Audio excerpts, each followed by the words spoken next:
साथियों, आपको पहले से साझा प्रश्न पत्र जो बाल मनोविज्ञान का है, उसका एक व्याख्यात्मक हल प्रस्तुत किया जा रहा है। यहाँ पे कोशिश की जाएगी कि उस बिंदु से जुड़े सभी पक्षों को शामिल किया जाए, जिससे जो भविष्य में परीक्षा है उसमें आपको लाभ मिल सके। साथियों, ये पहला प्रश्न है कि छात्रों के विविध समूहों को पूरा करने के लिए निम्नलिखित में से कौन सांस्कृतिक रूप से उत्तरदायी शिक्षण का सही अ, जो है, एक मिनट इसको थोड़ा सा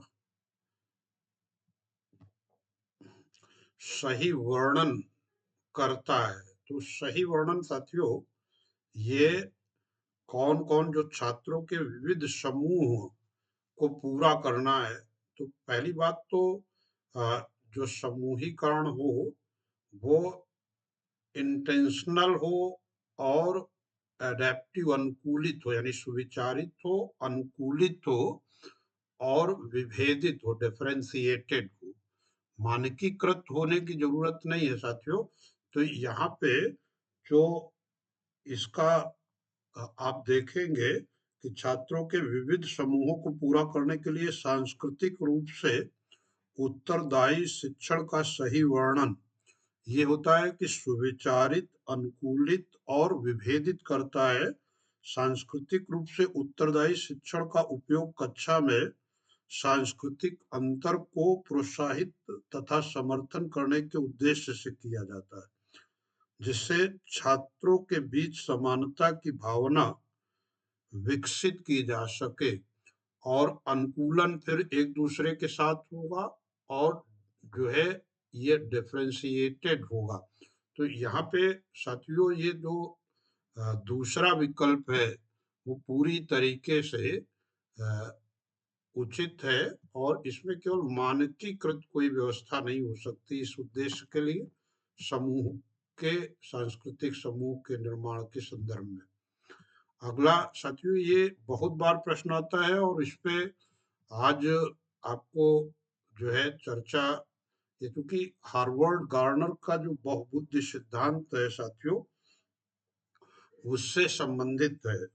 और हार्वर्ड गार्नर ने जो है, आप जानते हैं कि उन्होंने अपने बहुबुद्धि सिद्धांत में किसी सामान्य बुद्धि को नकारा है और उन्होंने कहा कि जो बुद्धि का निर्माण होता है वो वस्तुतः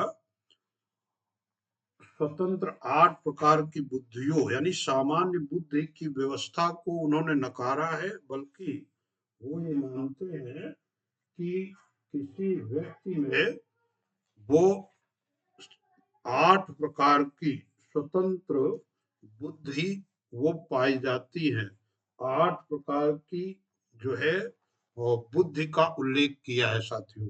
तो यहाँ पर साथियों आप थोड़ा सा पॉइंट लिखते भी चले कि हार्वर्ड गार्नर वो बहुबुद्धि सिद्धांत के प्रतिपादक है। बुद्धि एक एकल क्षमता नहीं है बल्कि स्वतंत्र बौद्धिक क्षमताओं का एक समूह है। ये स्टेटमेंट आप नोट कर ले कि बुद्धि एक एकल सामान्य क्षमता नहीं बल्कि स्वतंत्र बौद्धिक क्षमताओं का समूह है। और इस सिद्धांत का मानना है कि 8 प्रकार की बुद्धियां व्यक्ति में पाई जाती हैं। जैसे पहली है शाब्दिक या भाषाई बुद्धि।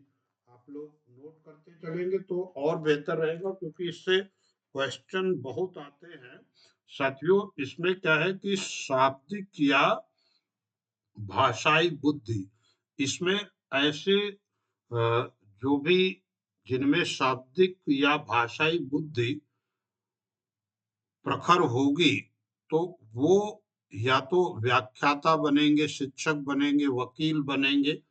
वो आप ये पॉइंट लिख सकते हैं, नहीं भाषागत जिनमें प्रकट होती है तो वो उनमें शाब्दिक और भाषाई बुद्धि की प्रधानता होती है। इसके बाद साथियों तार्किक गणितीय बुद्धि, जो तार्किक और गणितीय बुद्धि में अधिकता जिनमें होती है, तो वो गणितज्ञ हो सकते हैं, वैज्ञानिक हो सकते हैं। जैसे दृश्य स्थानिक जो बुद्धि होती है, तो दृश्य स्थानिक बुद्धि वो धारण करने वाले या तो नृत्यक, अच्छे नृत्यक होंगे, या एथलीट। एथलीट और नृत्यक में कौन सी बुद्धि अधिक हो सकती है? दृश्य स्थानिक, कि कैसे वो जो है समायोजन करते हैं, अंगों का प्रयोग करते हैं। और फिर चौथी प्रकार की बुद्धि वो बताया है शारीरिक गतिज। तो शारीरिक गतिज बुद्धि वो जैसे खिलाड़ियों में आप देख सकते हैं, या जो अच्छे चालक होते वाहनों के, उनमें ये बुद्धि पाई जाती है। और जैसे संगीत और लयबद्ध बुद्धि, ये संगीत बुद्धि मतलब संगीत और लयबद्ध बुद्धि जिनमें होती है, वो गायक हो सकते हैं, गीतकार हो सकते हैं। और साथियों एक अंतः वैयक्तिक, वो एक होता है, दो प्रकार की बुद्धियां साथियों, थोड़ा सा अंतर इनमें आप समझिए।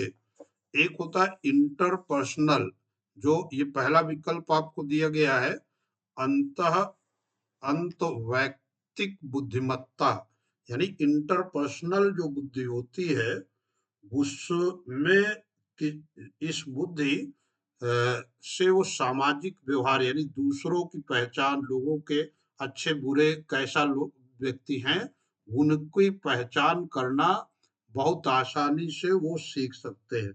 और एक होता है साथियों इंट्रापर्सनल, यानी वो अंतः पारस्परिक बुद्धि।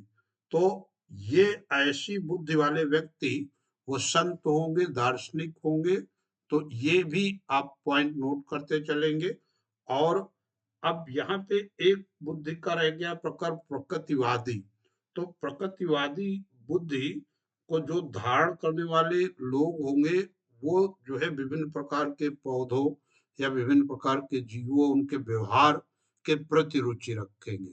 तो यहाँ साथियों एक शिक्षिका खुद से पूछती है, मैं ऐसा अनुभव कैसे प्रदान कर सकती हूँ जिसमें छात्रों को पर्यावरण में विभिन्न प्रकार की वस्तुओं को वर्गीकृत करने और उनकी उनकी वर्गीकरण की स्कीमों का विश्लेषण करने की आवश्यकता हो।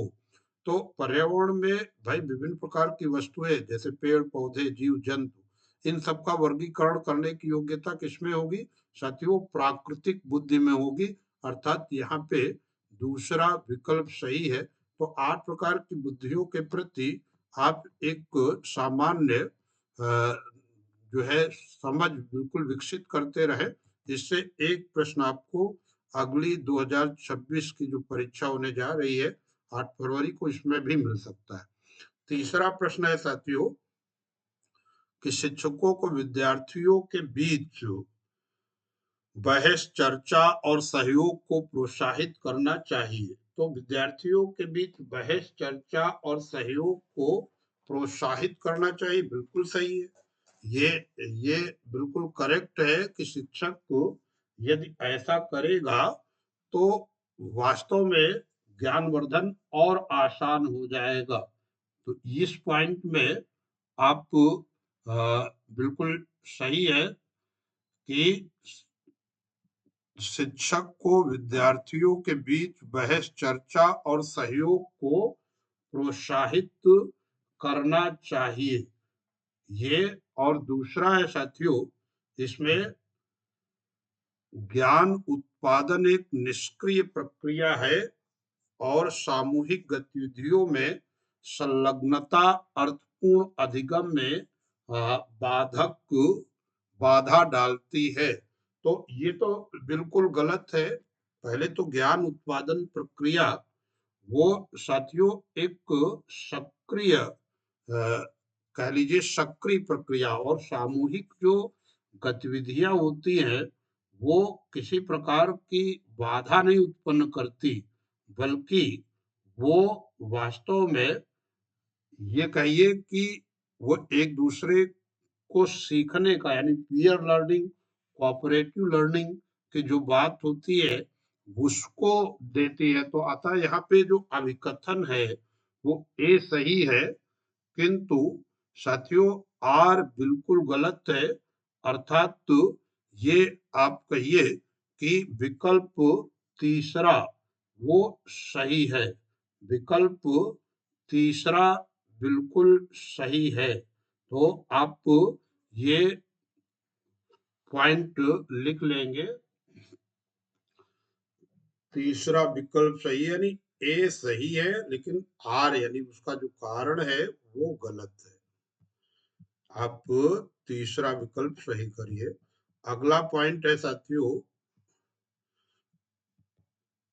अगले प्रश्न पे चौथा प्रश्न है साथियों कि स्कूल को उसके ढांचे के भीतर कार्य करना चाहिए।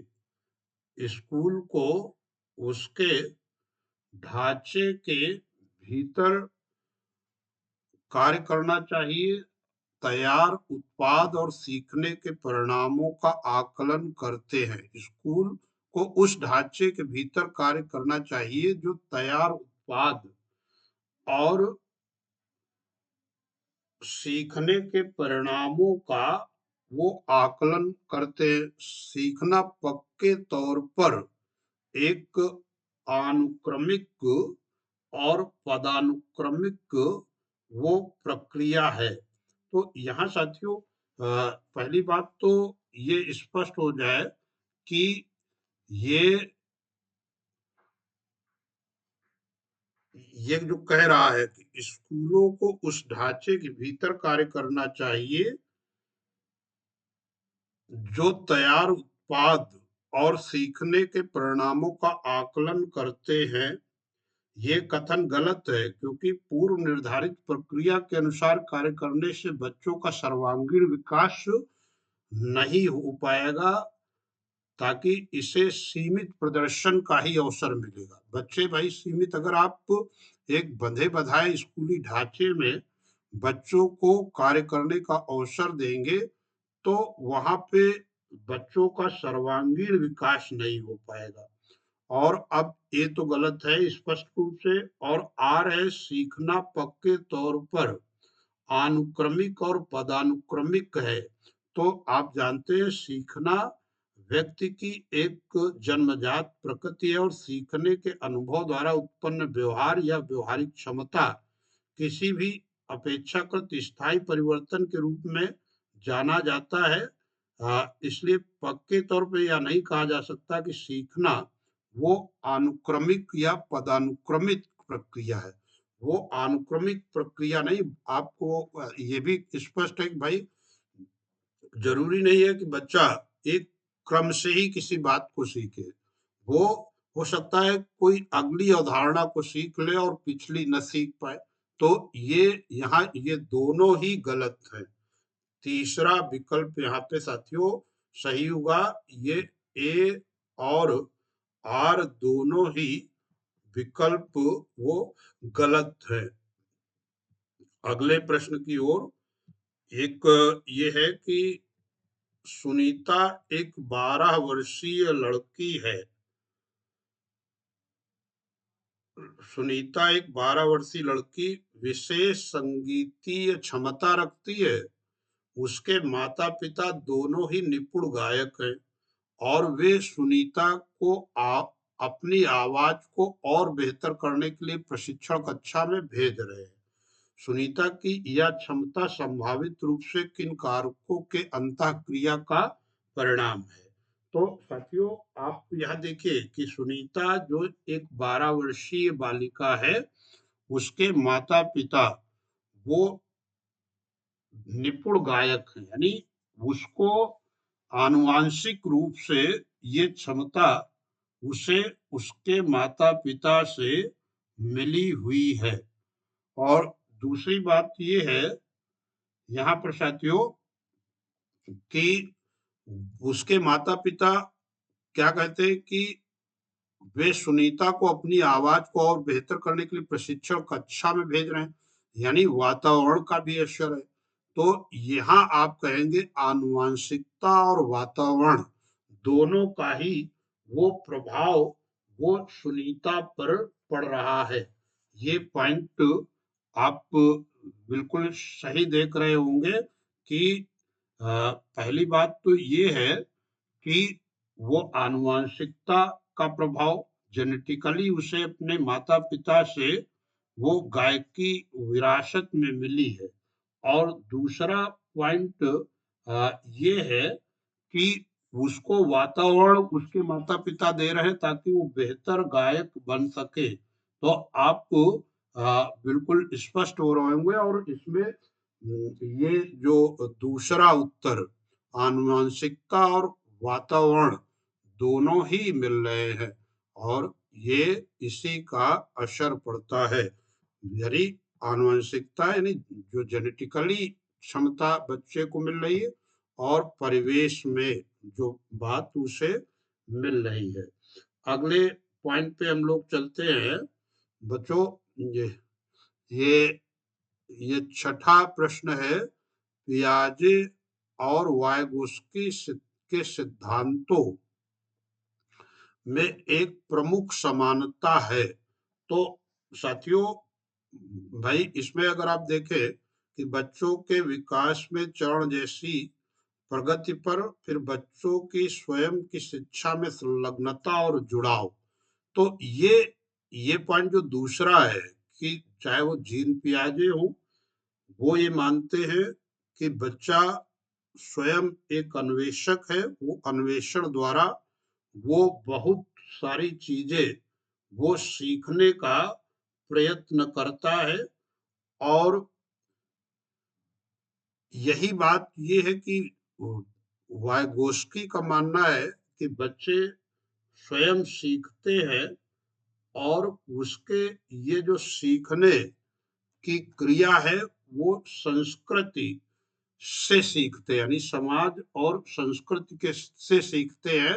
यह यहाँ पे दोनों के बीच जो समानता की बात कही गई, पियाजे और वाइगोस्की के बीच जो समानता की बात कही गई है वो साथियों बिल्कुल स्पष्ट है। तो यहाँ पे आप अगर देखेंगे तो दूसरा विकल्प वो बिल्कुल सही है। ये दूसरा विकल्प आप सही कर ले, क्योंकि देखो तीसरा विकल्प वो केवल जो है वाइगोस्की से जोड़ता है कि संस्कृत की भूमिका होती है और भाषा और विचार के बीच संबंधों के बारे में आप जानते हैं कि दूसरा सही विकल्प इसमें भाषा और विचार के संबंधों के बारे में दोनों के बीच मतभेद है। और जहाँ संज्ञानात्मक प्रक्रियाओं में संस्कृति की भूमिका को वाइगोस्की मानते हैं, लेकिन जीन पियाजे इसे स्वीकार नहीं करते हैं। वो संस्कृति का असर बहुत नहीं मानते, बल्कि वो जो बच्चों का विकास है, चाहे संज्ञानात्मक विकास हो, वो संस्कृत निरपेक्ष माना है उन्होंने। और बच्चों के विकास में चरण जैसी प्रगति वो दोनों में कॉमन नहीं है। अगर कुछ कॉमन है दोनों में कि जीन पियाजे और वाइगोस्की में, तो वो ये है कि दोनों ये मानते हैं कि बच्चों की स्वयं की शिक्षा में संलग्नता और जुड़ाव ये महत्वपूर्ण है। स्वयं के कि बच्चों की स्वयं की शिक्षा में संलग्नता और जुड़ाव वही सबसे महत्वपूर्ण है। अगले पॉइंट पे चलते हैं साथियों।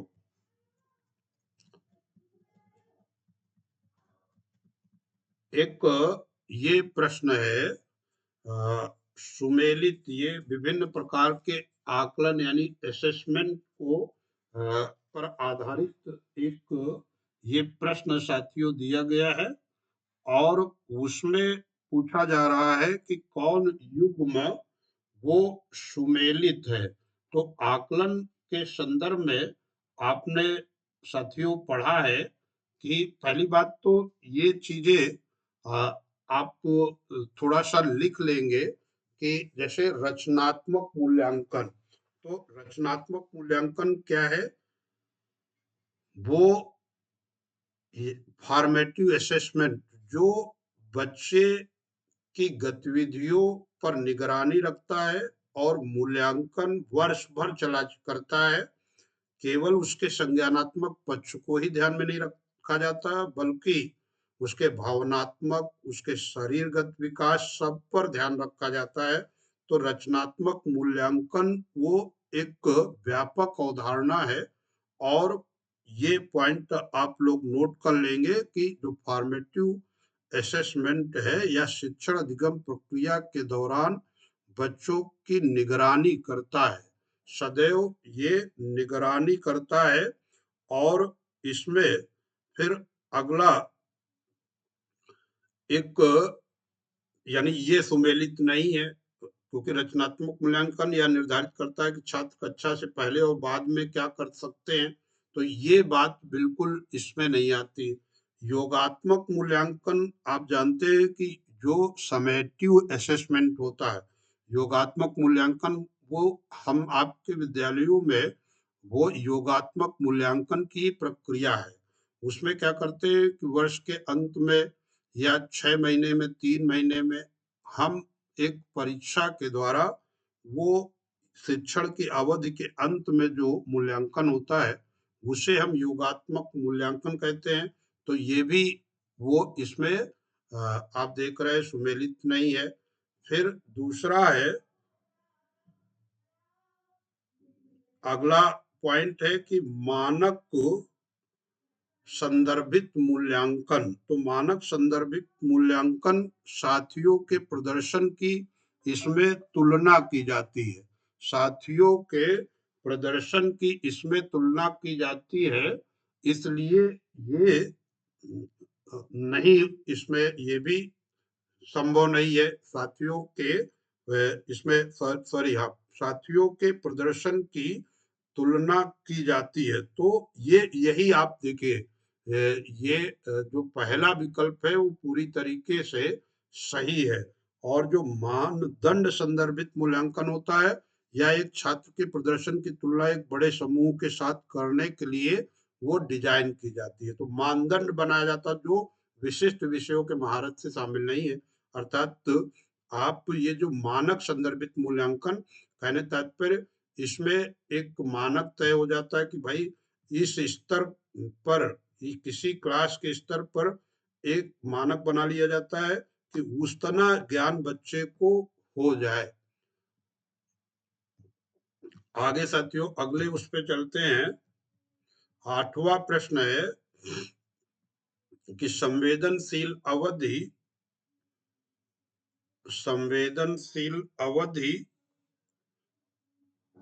वह समय अवधि है जिसके दौरान ब्लैंक है विशेष रूप से सामान्य विकास के लिए महत्वपूर्ण है। तो सामान्य विकास से संवेदनशील अवधि, तो यहाँ पर साथियों एक ऑप्शन एलिमिनेशन मेथड का भी हम प्रयोग कर सकते हैं कि एक ऐसे प्रश्नों को हल करते समय यदि आपको ऑप्शन एलिमिनेशन मेथड का प्रयोग करेंगे तो बहुत जल्दी वो पकड़ सकते हैं। जैसे कि संवेदनशील अवधि वह समय अवधि है कि यानी जीवन के विकास में वो संवेदनशील अवधि है कि sensitive periods are those time period during which, तो यहाँ पे कौन चीजें प्रभावित करेंगी उसको बच्चे में। तो मानव जाति कारक ये कोई बहुत बड़ा फैक्टर नहीं है। वंशानुगत कारक तो बात ही नहीं है, क्योंकि भाई वो वंशानुगत कारक तो उसके जो है वो माता पिता से तय हो गया है। अब वो कोई संवेदनशील अवधि में कोई प्रभाव नहीं डाल सकता है। उत्पत्ति मूलक कारक वो भी पहले ही संपन्न हो चुका है। अब ये पर्यावरणीय कारक जो इन्वायरमेंटल फैक्टर है वो साथियों वो प्रभावित करता है, वो प्रभावित करता है विशेष रूप से सामान्य विकास के लिए ये सबसे महत्वपूर्ण कारक है। और यही कारण है कि आप जानते हैं कि परिवेश,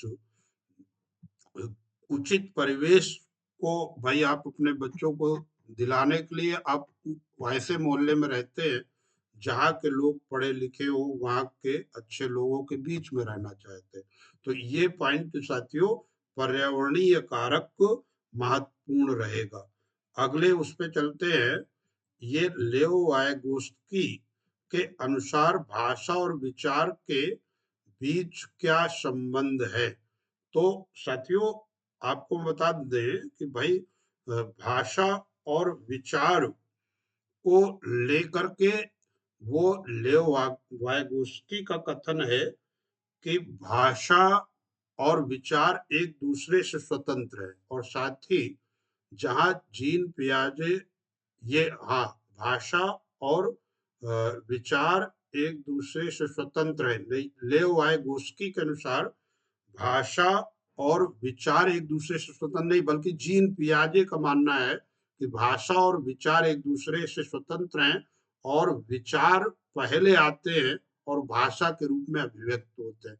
ये जीन पियाजे का है। लेकिन जो भाषा और विचार के विकास की एक जटिल विनिमय प्रक्रिया मानते हैं, वो लेव वायगोस्की का मानना है कि वो भाषा और विचार वो एक दूसरे पर अन्योन्याश्रित है। भाषा और विचार साथियों वो लेव वायगोस्की का मानना है कि वो एक दूसरे पर अन्योन्याश्रित है, एक दूसरे के विनिमय पर आधारित है। ये पॉइंट आप थोड़ा सा जीन पियाजे और लेव वाइगोस्की के चिंतन में यही अंतर है कि जहां जीन पियाजे का मानना है कि भाषा और विचार एक दूसरे के स्वतंत्र हैं और विचार भाषा के पहले आते हैं, वहीं लेव वाइगोस्की का मानना है कि वो जो है भाषा और विचार विकास की जटिल विनिमय प्रक्रिया है। तो ये आपको दोनों में अंतर जरूर लिख ले, ये बहुत बार पूछा गया है और इसमें कंफ्यूजन बहुत बार हो जाता है। तो साथियों ये जो तीसरा विकल्प है कि भाषा और विचार विकास की जटिल विनिमय प्रक्रिया है और बच्चों में भाषा क्षमताओं को बढ़ाना सर्वोच्च प्राथमिकता होनी चाहिए, क्योंकि संज्ञानात्मक विकास बच्चों में भाषा के विकास का अनुसरण करता है और भाषा संज्ञानात्मक विकास को निर्देशित करती है। तो आप ये दोनों का लिख लीजिए। जीन पियाजे का मानना है कि भाषा और विचार एक दूसरे से स्वतंत्र हैं और भाषा के पहले विचार आते हैं। उनका ये मानना है कि क्या गूंगा व्यक्ति या जो संवेदी गामक अवस्था है बच्चे की, क्या उसके मन में विचार नहीं आता? वो भाषा तो अभी नहीं प्रयोग कर रहा। तो वो जीन पियाजे स्वतंत्र मानते हैं, लेकिन इनका मानना है कि भाषा और विचार विकास की जटिल विनिमय प्रक्रिया है, भाषा से ही विचार आते हैं। उनका मानना है कि भाषा पहले बच्चा सीखता तब विचार आते हैं। तो ये आपको लेव वाइगोस्की के अनुसार ये तीसरा मित्रों बिल्कुल सही है एग्जैक्टली। अगले उस पे हम लोग चलते हैं।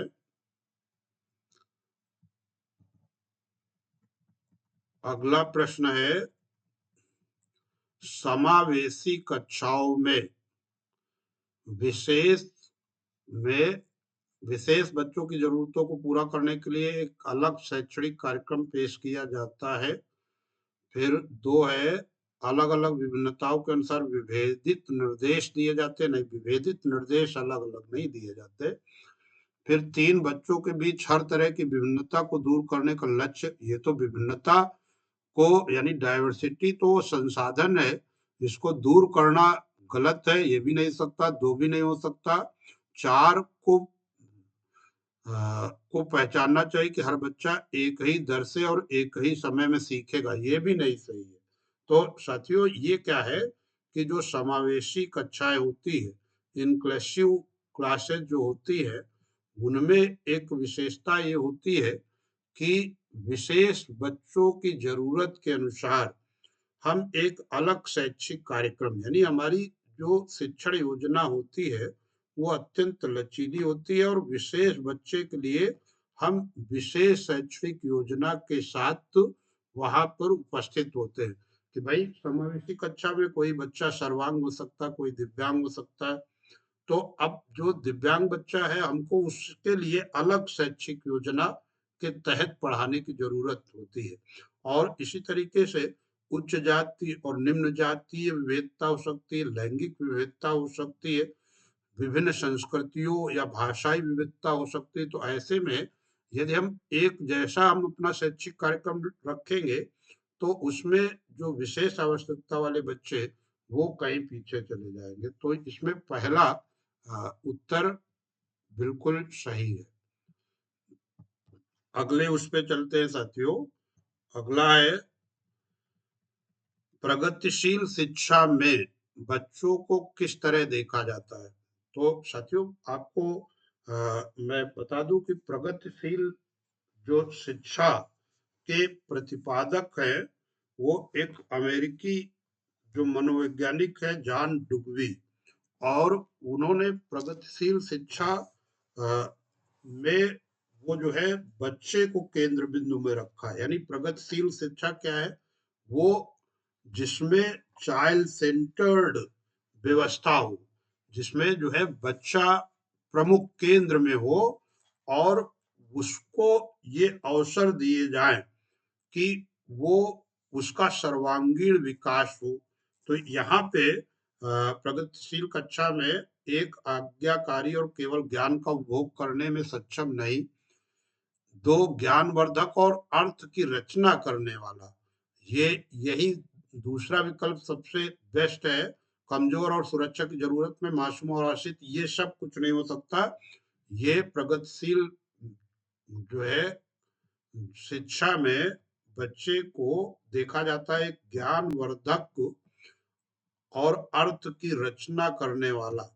और प्रगतिशील शिक्षा वो मित्रों एक चाइल्ड सेंटर्ड एजुकेशन सिस्टम होता है। वो कैसा सिस्टम है, एक चाइल्ड सेंटर्ड एजुकेशन सिस्टम होता है। और ये प्रगतिशील शिक्षा, ये माननीय साथियों इस समय भारत में या दुनिया में वो प्रगतिशील शिक्षा को ही अपनाया जा रहा है। तो आपको इसे ध्यान में रखेंगे। इससे क्वेश्चन भी बहुत आते हैं, एक पूरा चैप्टर है, तो कॉन्सेप्ट आप ध्यान रखेंगे।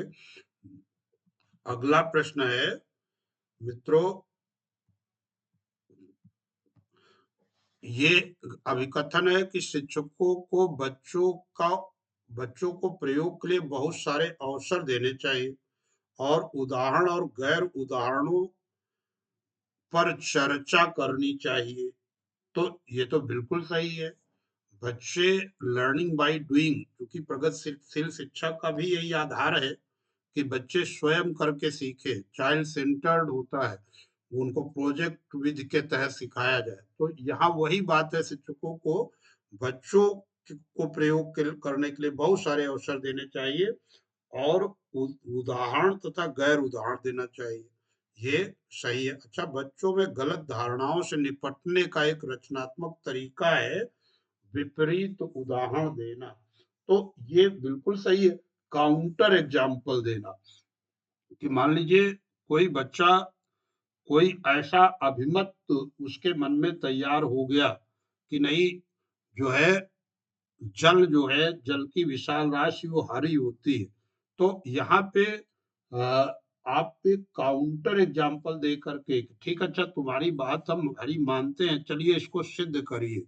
तो यहाँ बच्चों में जो गलत धारणाओं से निपटने का एक रचनात्मक तरीका ये है कि उन्हें साथियों अवसर दिया जाए कि बच्चों में गलत धारणाओं के निपटने का एक रचनात्मक तरीका कि उन्हें विपरीत उदाहरण दिए जाए।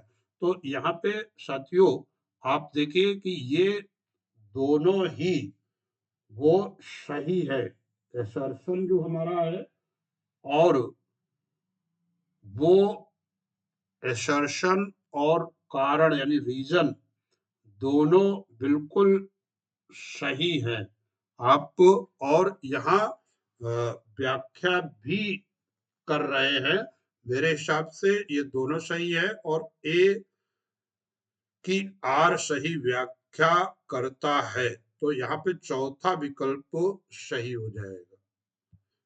फोर्थ विकल्प जो है एग्जैक्टली करेक्ट हो जाएगा। अगले प्रश्न की ओर चलते हैं। अगला प्रश्न है मित्रों 13वां। भावनाओं, व्यक्तित्व और सामाजिक संबंधों में परिवर्तन और स्थिरता किस विकास में शामिल है? तो ये साथियों भावनाएं हैं, व्यक्तित्व और सामाजिक संबंध। तो यहाँ पे जो चीज है ये इसको कहते हैं मनोसामाजिक विकास।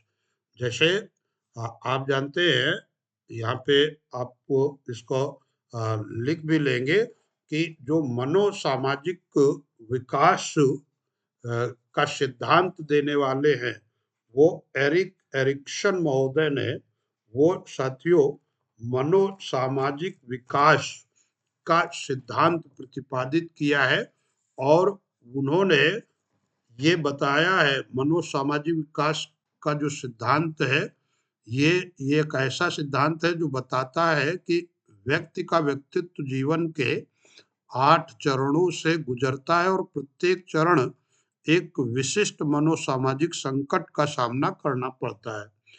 इन संकटों को सफलतापूर्वक हल करने पर व्यक्ति में आत्मविश्वास एवं अहंकार की भावना आ सकती है, जबकि असफलता भविष्य में और अधिक कठिनाइयों का कारण बन सकती है। तो जो 8 अवस्थाएं साथियों आप लिख लेंगे, ये एरिक एरिक्सन ने मनोसामाजिक विकास का सिद्धांत दिया है और इसमें उन्होंने एक पुस्तक लिखी थी, चाइल्डहुड एंड द सोसाइटी, यानी बचपन एवं समाज, 1963 में। और उसमें जो 8 चरण दिए हैं, पहला चरण है कि आस्था बनाम अनास्था या विश्वास बनाम अविश्वास, ये ट्रस्ट वर्सेज अनट्रस्ट।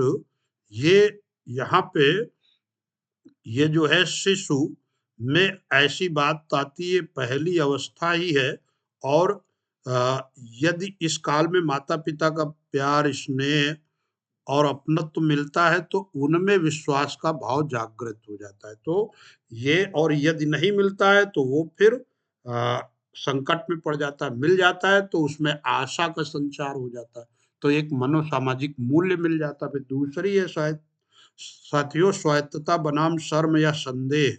ये दूसरी अवस्था उन्होंने जो 18 महीने से 3 वर्ष तक शैशवावस्था में उन्होंने कहा है और यहाँ पे मनोसामाजिक मूल्य जो है वो विकसित होता है बच्चों में यदि वो शर्म पर विजय प्राप्त कर लेता है और स्वायत्तता उसे मिल जाती है। यानी वो उसमें कौन सा मूल्य, आत्मविश्वास का या विल पावर का, विल पावर का जो है अ, यानी इच्छा शक्ति विकसित हो जाती है। और तीसरी अवस्था है पहल बनाम अपराध बोध।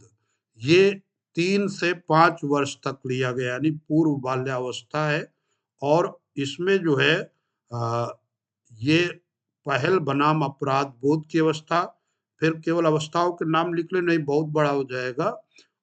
फिर चौथी है श्रम या उद्यमिता बनाम हीनता, इंडस्ट्री वर्सेज इनफर्डिटी, ये पॉइंट लिख लीजिए। फिर पांचवा है पहचान बनाम भूमिका भ्रम और छठी अवस्था है वो घनिष्ठता बनाम अलगाव।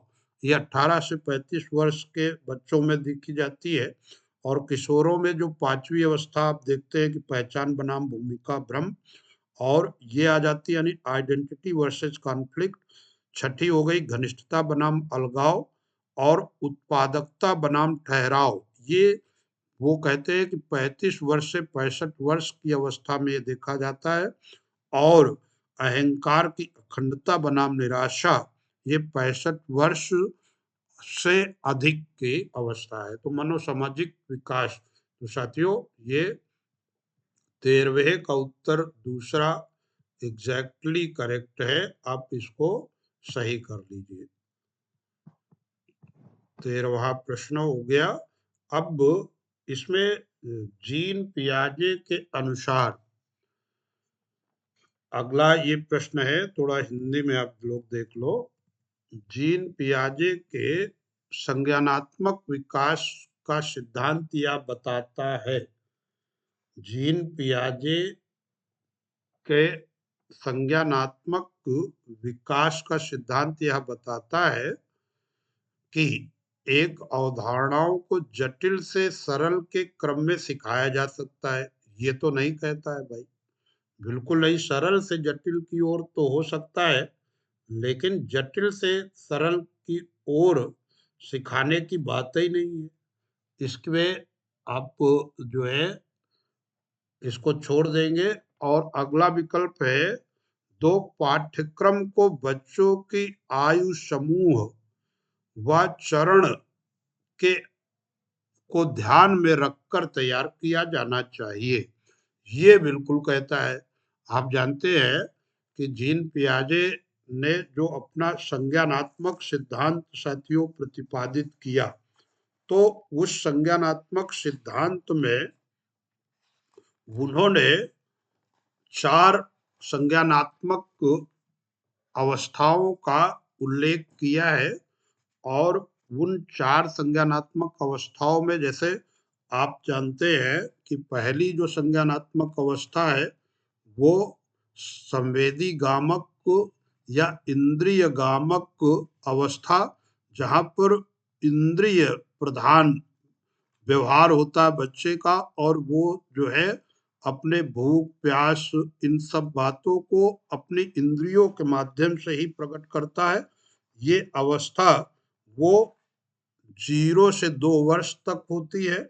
और यहाँ पे एक पॉइंट महत्वपूर्ण साथियों है कि जो इस अवस्था में वो उसमें स्थायित्व, वस्तु स्थायित्व का गुण, बच्चों में क्या चीज आ जाती है?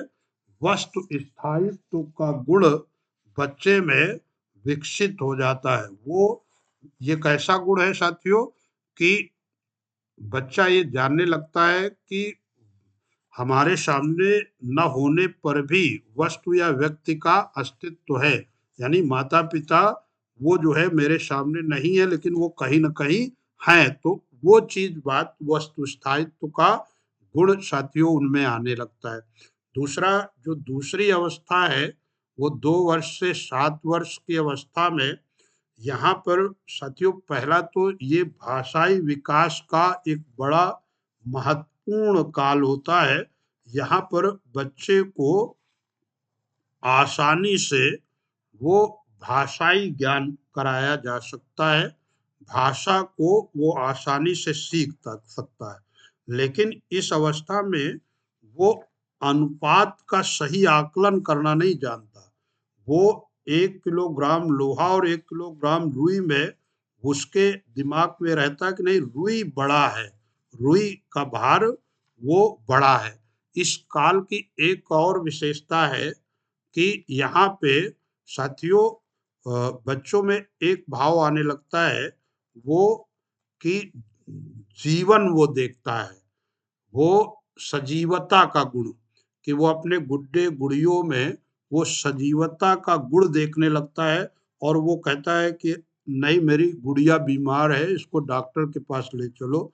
या अगर कोई गुड्डा गिर गया तो वो चिल्लाता है कि मेरे गुड्डे को चोट लग गई। तो यहाँ पे क्या कहने का तात्पर्य ये है कि वो दूसरी अवस्था में वो वो कह ले सजीवता का गुण, ये 3-4 पॉइंट बहुत पूछे जाते हैं साथियों। पहली तो बात ये है कि जो पूर्व संक्रियात्मक अवस्था है, प्री ऑपरेशनल स्टेज 2 से 7 वर्ष के अवस्था के बीच में, तो यहाँ पर जो सबसे बड़ा पक्ष ये है कि बच्चे में सजीवता का गुण, भाषा सीखने का सर्वोत्तम काल, और एक अभी ये कि अनुपात की अभी उसको सही समझ नहीं है। लेकिन साथियों तीसरा जो काल होता है, यहीं से मैं जोड़ रहा हूं आपको, तीसरा जो काल है यानी मूर्त संक्रियात्मक अवस्था। और इस मूर्त संक्रियात्मक अवस्था में क्या है, बच्चे में जो गणना करने, यानी जो 7 से 11 वर्ष की आयु है, तो गणना करने की क्षमता सबसे अधिक होती है। वो जोड़ घटाना गुणा भाग वो बड़ी आसानी से सीख सकता है। तो जब बड़ी आसानी से सीख सकता है, वो आरोही क्रम, अवरोही क्रम, वो जो है वर्गीकरण सीख सकता है, वो क्रमिक रूप से लगाना सीख सकता है। तो ऐसे में जीन पियाजे का मत है कि पाठ्यक्रम को बच्चों की आयु के अनुसार व चरण को ध्यान में रखकर तैयार किया जाना चाहिए। ये बिल्कुल सही है। आप इसकी व्याख्या, जो अब अंतिम अवस्था जो जो है आप जानते हैं, अमूर्त संक्रियात्मक अवस्था है, तो वहां पे निगमनात्मक चिंतन, तार्किकता, ये सब साथियों वो पक्ष बच्चे में वो विकसित होने लगते हैं। ये वो पक्ष जो है बच्चे में विकसित होने लगते हैं। तो आप समझ गए होंगे। अगले पॉइंट पे चलते हैं। अगला प्रश्न है लॉरेंस कोहलबर्ग ने बच्चों के नैतिक विकास का अध्ययन करने के लिए किस विधि का प्रयोग किया? तो लॉरेंस कोहलबर्ग ने बच्चों में नैतिक विकास का अध्ययन करने के लिए किस विधि का प्रयोग किया? तो आपको बता दें कि लॉरेंस कोहलबर्ग से पहले भी एक पॉइंट आप लोग नोट कर लें कि अगर ये कहा जाए कि सर्वप्रथम नैतिक विकास का सिद्धांत प्रतिपादित करने वाले कौन है, तो वो जीन पियाजे ही हैं। लेकिन इन्होंने जो नैतिक विकास का सिद्धांत दिया है, वो किस विधि का प्रयोग कर रहे थे कि वो जो है नैतिक दुविधाएं और अनुक्रियाओं की समालोचना करना बच्चों के सामने, वो जो है कहानियां रखते थे। जैसे वो हिज नामक व्यक्ति की एक कहानी उन्होंने रखा बच्चों के सामने कि उसकी पत्नी बीमार थी और डॉक्टर ने कहा कि भाई एक ही फार्मासिस्ट है जिसके पास वो दवा है जिससे उसकी पत्नी की जान बचेगी, लेकिन जो दवा का मूल्य था वो बहुत अधिक था। हिज उस दवा के मूल्य को अदा करने में वो जो है सफल नहीं रहा, और लेकिन वो बहुत अनुनय विनय किया कि मैं बाद तक पैसे दे दूंगा। फिर भी उस फार्मासिस्ट ने उसे जो है वो दवा नहीं दी। तो अब एक नैतिक दुविधा, मॉरल डायलेमा की स्थिति आती है, और उस कहानी में वो ये बात रखते हैं कि भाई हिज अब मन में सोचता है कि यदि वो दवा नहीं उपलब्ध कराता है तो उसकी पत्नी का निधन हो जाएगा, और यदि वो दवा के लिए चोरी करता है तो तभी वो दवा उपलब्ध करा सकता, और यदि नहीं दवा उपलब्ध कराता तो उसकी पत्नी मर जाएगी। तो ऐसे में अब बच्चों से प्रतिक्रिया उन्होंने जानने का प्रयास किया, और उसके आधार पर साथियों वो जो प्रतिक्रिया आई, वो अलग अलग अवस्था के बच्चों ने अलग अलग तर्क दिए, और उन्होंने अपनी बात रखी कि उसके आधार पर लॉरेंस कोहलबर्ग ने वो नैतिक विकास के सिद्धांत के अनुसार 3 चरण बताए। आप चाहे तो लिख लें।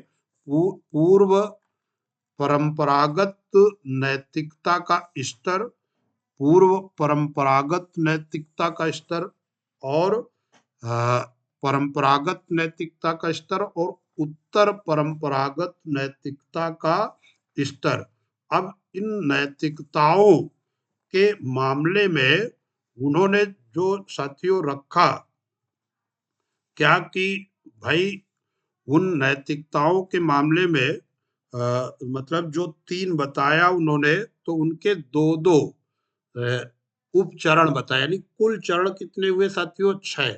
जैसे पहला चरण जो बताया पूर्व परंपरागत नैतिक अवस्था में कि आज्ञा एवं दंड पालन, कि भाई बच्चे जो भी कुछ नैतिकता का अनुपालन कर रहे हैं, तो वो वास्तव में वो दंड के डर से कुछ न कुछ नैतिकता का पालन कर रहे हैं, और उनमें वो प्रकृति वस्तुतः नैतिकता के पालन की है नहीं।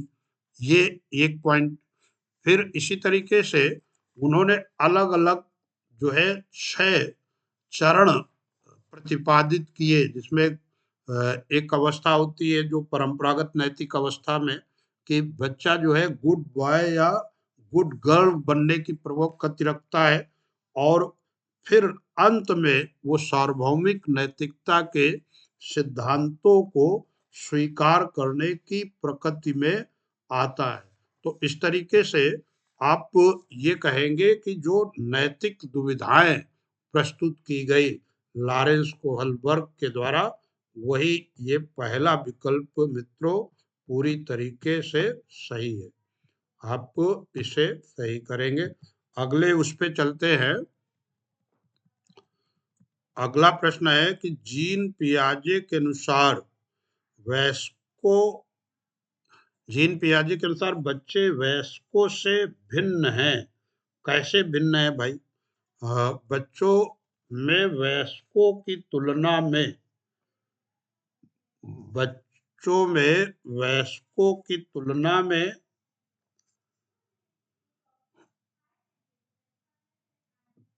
में हाँ, बच्चों की तुलना में वयस्क बहुत अधिक ज्ञानी, ऐसा कोई अंतर की बातें नहीं।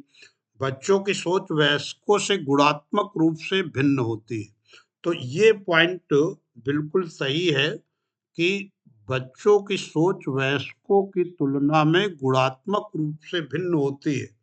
कि भाई जैसे आप सोचिए कि बच्चा जो 2 से 7 वर्ष की अवस्था यानी पूर्व संक्रियात्मक अवस्था का बच्चा है, तो वो क्या करता है कि वो तो अपने गुड्डा गुड़िया में गुणात्मक रूप से जीवन देख रहा है।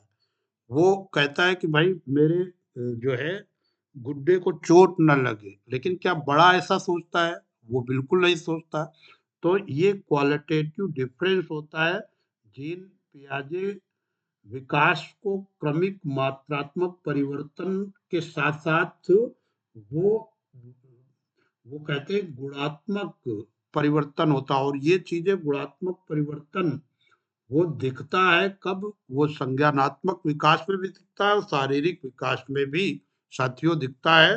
तो ये पॉइंट, ये दूसरा विकल्प पूरी तरीके से सही है। अगला साथियों, ये एक बहुत अच्छा प्रश्न है, और इसमें आप थोड़ा सा जैसे पठन वैकल्य से जूझ रहे छात्रों को पढ़ना सिखाया जाता है। तो पठन वैकल्य क्या है? यहाँ पे आप हिंदी से अपेक्षा आप इंग्लिश में देखेंगे तो जल्दी समझ में आ जाएगा। Students struggling with dyslexia. तो डिसलेक्सिया को आपने पढ़ा है, अब पठन वैकल्य में वो थोड़ा सा आपको टफ वर्ड है, तो इसलिए इंग्लिश वर्जन भी आप देख के चलेंगे। तो आप जानते हैं कि भाई जो डिसलेक्सिया से ग्रस्त बच्चे होते हैं, उनमें जो है प्रवाहपूर्ण पठन या बोलने और लिखने में एक समस्या आ जाती है। तो डिसलेक्सिया जब वो प्रवाहपूर्ण पठन नहीं कर पाता, तो ऐसे बच्चे को या वो सुन करके लिख नहीं पाता, तो ऐसे बच्चे को कैसे आप सहयोग करेंगे? एक उच्च ग्रेड स्तर के पठन ग्रंथ प्रदान करके? अरे तो वो तो पहले ही समस्याग्रस्त है। आप उच्च ग्रेड स्तर के पठन ग्रंथ दे देंगे कि संस्कृत का कोई गीता भागवत दे दिया, तो और उसके लिए समस्या हो जाएगी, तो गलत बात। 2 लंबे और जटिल गद्यांश दे करके? अभी तो वो भाई जो है सरल गद्यांश पढ़ने में उसको दिक्कत है, आप कह रहे हो लंबे जटिल, तो ये भी नहीं होगा। 3 अनुकूलन के अनुबंधन विधि के माध्यम से? ये भी नहीं। 4 है व्यवस्थित ध्वनात्मक प्रशिक्षण। ध्वनात्मक यानी सिस्टमेटिक फोनोलॉजिकल ट्रेनिंग दे करके। यानी आप जो डिसलेक्सिया से बच्चा त्रस्त है, उसको आप कैसे सहयोग करेंगे कि स्पष्ट उच्चारण कर करके बार बार कठिन शब्द उसके साथ उसको समझाया जाए, सिखाया जाए, तो बच्चा आसानी से वो सीख जाएगा। तो डिसलेक्सिया पर आप जानते हैं कि साथियों, वो जो है एक फिल्म बनी है तारे जमी पे, तो उसमें वो बच्चा वो डिसलेक्सिया की समस्या से ही जूझ रहा होता है।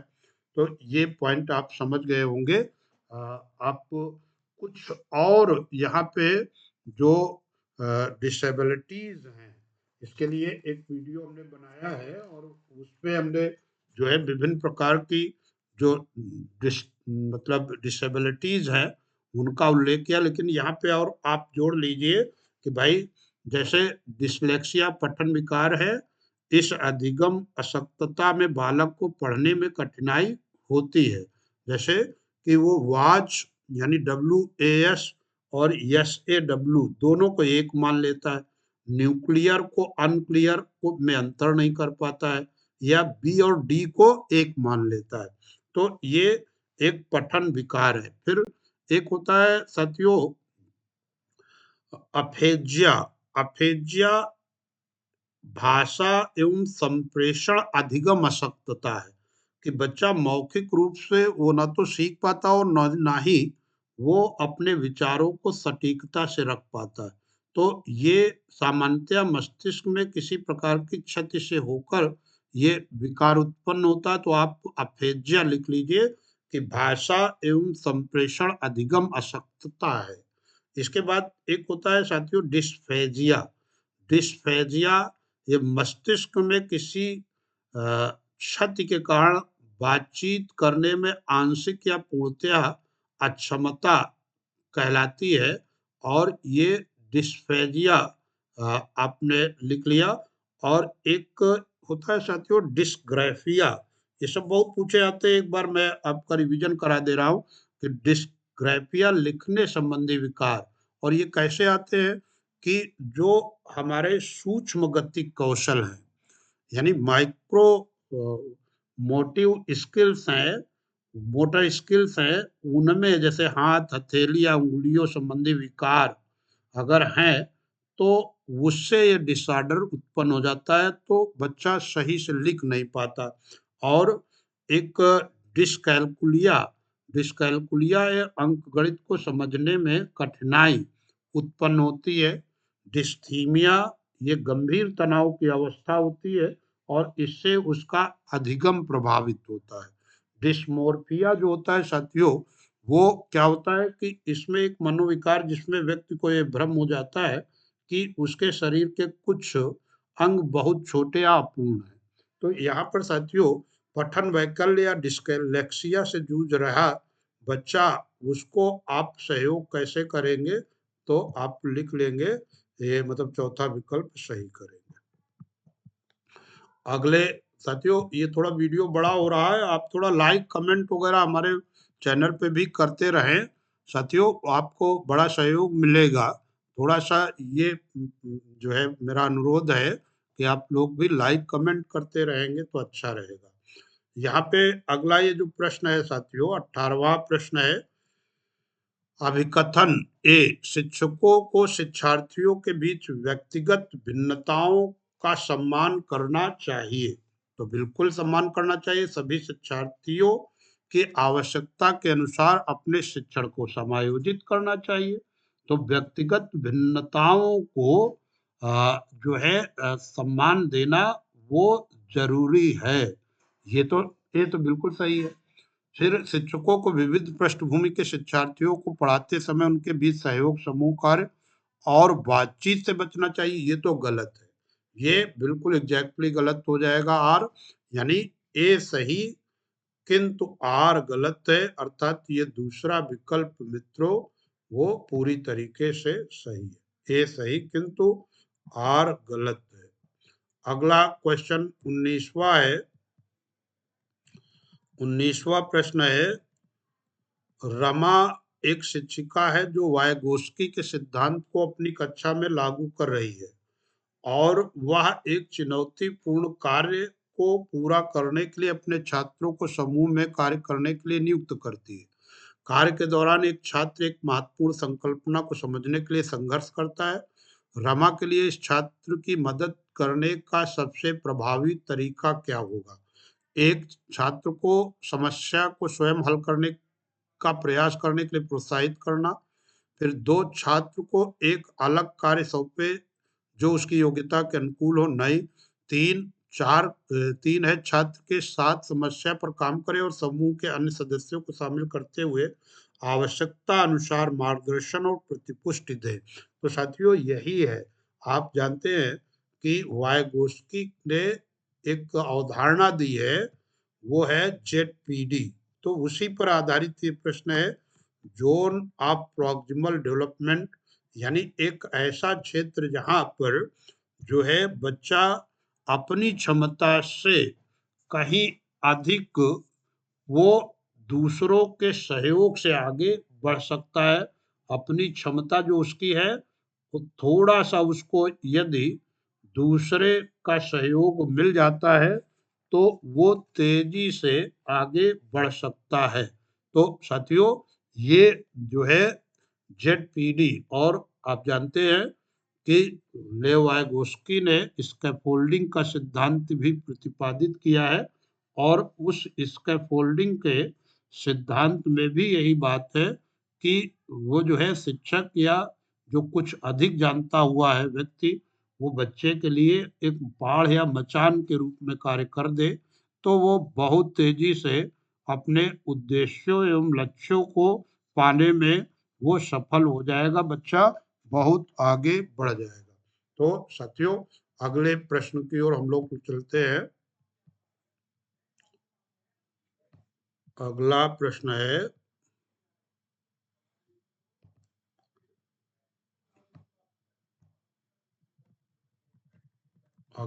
है, इसमें साथियों कि निम्नलिखित में से क्या दृष्टिबाधित विद्यार्थियों को कक्षा में भागीदारी लेने में बाधा डालता है?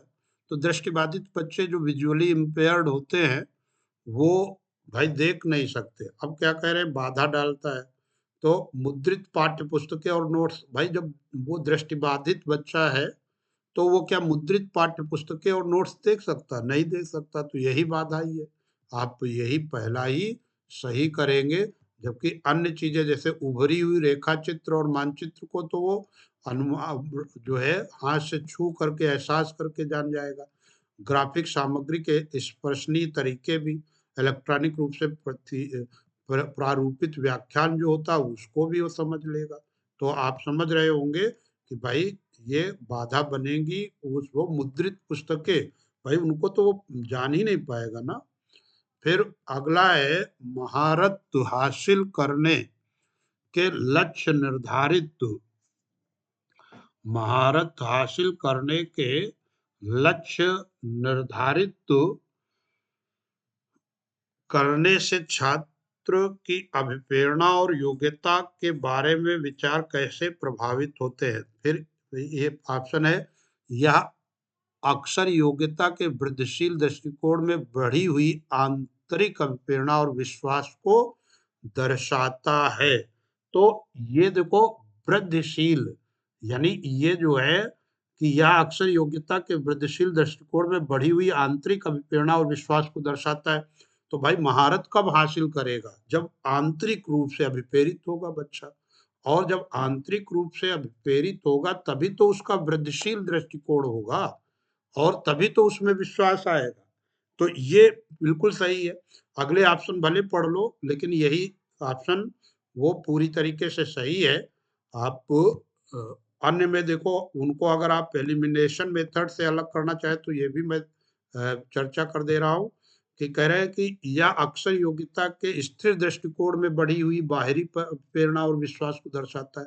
भाई बाहरी प्रेरणा तो निगेटिव कोड वर्ड है कि बच्चा अगर जो है ये उसको कहा जाए कि ये पाठ तैयार करके आना तो तुम्हें हम पुरस्कृत करेंगे, तो वो स्वतः तो वो पढ़ना नहीं चाहता, वो तो पुरस्कार के लिए पढ़ करके आ रहा है, तैयार करके आ रहा है।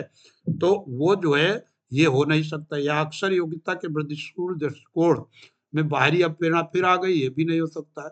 या अक्सर योग्यता के स्थिर दृष्टिकोण, तो ये निगेटिव हो गया, स्थिर दृष्टिकोण वो निगेटिव हो गया। आंतरिक प्रेरणा और विश्वास होना चाहिए, तो ये वृद्धिशील पहला एग्जैक्टली करेक्ट है साथियों, पहला उत्तर एग्जैक्टली करेक्ट है। अगले उस पे चलते हैं।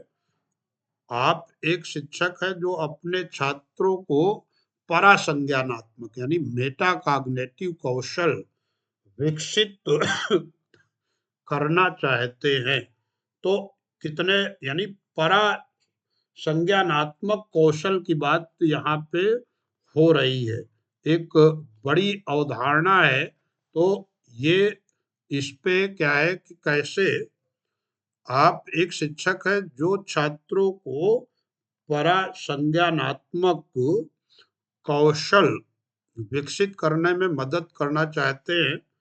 कौन सी रणनीति इस प्रकार के चिंतन को बढ़ावा देने की सबसे अधिक संभावना है? कौन सी रणनीति इस प्रकार के कौशल को बढ़ावा देने के लिए सबसे अच्छी रणनीति है? तो साथियों, इसमें आप पढ़िए जरा कि छात्रों को अपने स्वयं के सीखने और सोचने की प्रक्रिया पर विचार करने के लिए प्रोत्साहित करना, ये तो बिल्कुल सही है। विद्यार्थी को शास्त्रीय कार्य के लिए सारांशित नोट्स प्रदान, ये कुछ नहीं। गृह कार्य सौंपना, ये भी नहीं, ये भी बेकार है की बातें। सब तीनों विकल्प ये जो है साथियों, पहला ही विकल्प आ जाएगा कि आप बच्चे में मेटा कॉग्निटिव जो स्किल डेवलप करे, तो उसमें कहे कि भाई वो स्वयं के सीखने और सोचने की प्रक्रिया पर विचार करने के लिए यदि बच्चे को प्रोत्साहित किया जाएगा तो वो आगे बढ़ता चला जाएगा। अगले उस पे चलते हैं साथियों। ये ये देखिए, ये विशेष रूप से हालांकि बहुत जो है ये प्रश्न थोड़ा सा स्पष्ट होने, एशियाई संस्कृतियों में सामाजिक सद्भावना पर जोर देते, सामाजिक सद्भावना पर जोर देते हैं, क्रोध की अभिव्यक्ति को हतोत्साहित करते हैं, क्रोध की अभिव्यक्ति को हतोत्साहित करते हैं और शर्म को प्रोत्साहित करते हैं। तो ये तो बात बनी नहीं कि शर्म को प्रोत्साहित करते हैं। ये जो है एशियाई संस्कृतियों में जो सामाजिक सद्भावना पर जोर देते हैं, तो भाई क्रोध की अभिव्यक्ति को तो भाई एशियाई संदर्भ में, चाहे जो है वो महात्मा बुद्ध हो या महावीर स्वामी हो, क्रोध को तो नकारात्मक माना गया है। लेकिन ये एशियाई संस्कृति के संदर्भ में ये जरूर कह सकते हो कि भाई शर्म यानी जो है, ये कहने का मतलब कि बहुत ज्यादा मुखर न हो, तो एशियाई संस्कृति में इसे प्रोत्साहित जरूर किया गया, इसको सकारात्मक माना गया। फिर भावनाएं व्यक्तिपरक हैं और सीखने में कोई भूमिका नहीं निभाती है। तो ये तो गलत है, और गलत है मेरे हिसाब से वो साथियों जो अभिकथन, तो फिर भी इसका सही है। तो अभिकथन सही है और आर गलत है, यानी आपका ये जो ये कह लीजिए कि ए सही, आर गलत, दूसरा विकल्प सही है। अगले उस पे चलते हैं। 24वां प्रश्न है साथियों,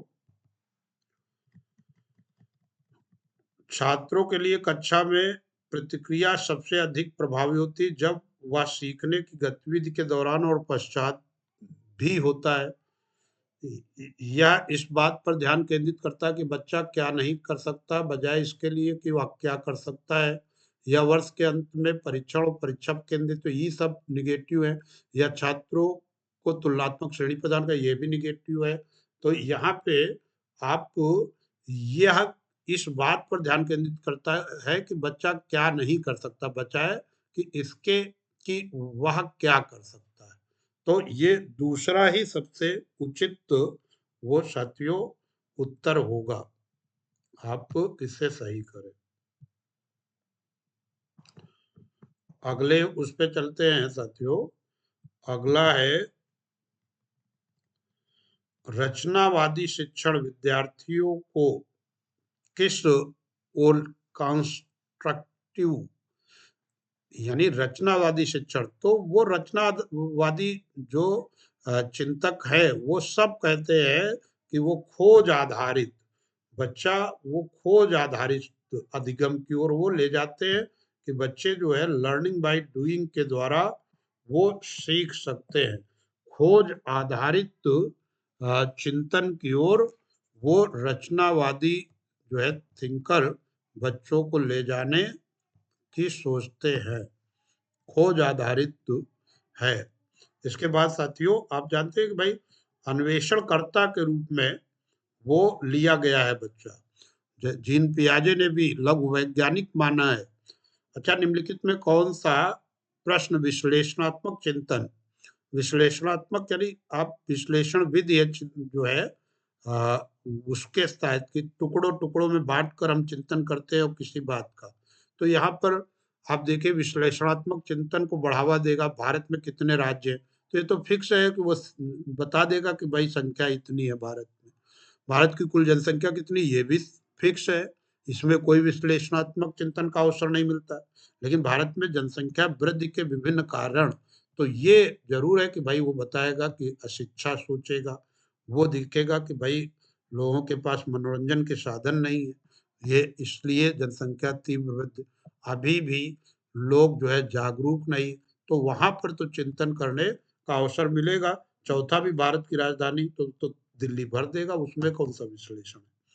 तो इसी तरीके से अगला है 27 किस अधिगम की रणनीति में बच्चों द्वारा दूसरों को सिखाना शामिल है जो उन्होंने सीखा है। तो किस अधिगम की रणनीति में बच्चों को द्वारा दूसरों को सिखाना शामिल है जो उन्होंने सीखा। रटकर सीखना, व्याख्यात्मक शिक्षण। व्याख्यात्मक शिक्षण तो टीचर सेंटर्ड होता है, व्याख्याता होता है, रटकर सीखना नहीं है। पारस्परिक शिक्षण जो है वो जो है ये पारस्परिक शिक्षण में ऐसा बिल्कुल हो सकता है। तो ये तीसरा विकल्प सही है। अगला साथियों ऑटिज्म। ये देखिए एक प्रकार का साथियों एक ऑटिज्म या स्वालीनता जिसे कहते हैं, वो स्वालीनता वस्तुतः एक तंत्रीय विकासात्मक विकार माना जाता है। Autism is a neuro developmental disorder. ये न्यूरो डेवलपमेंटल डिसऑर्डर है और मस्तिष्क के विकास के दौरान होने वाला यह विकार है जो व्यक्ति के सामाजिक व्यवहार और उसके संपर्क को प्रभावित करता है। इसमें प्रभावित व्यक्ति सीमित और दोहरायुक्त व्यवहार करता है। जैसे एक ही काम को वो बार बार दोहराता है, वो बार बार कोई बात कहता है, तो वो ऑटिज्म से आप लिख लेंगे कि ये तंत्रीय विकासात्मक जो है विकार है। और इसमें क्या होता है, प्रभावित व्यक्ति दोहराव युक्त व्यवहार करता है, एक काम को बार बार दोहराता है। ऑटिज्म ये जो है ये कह लीजिए एक विकासात्मक विकार है जो शारीरिक, सामाजिक और भाषा कौशल को प्रभावित करता है। तो आपको इसका पहला विकल्प ही वो साथियों बिल्कुल सही है।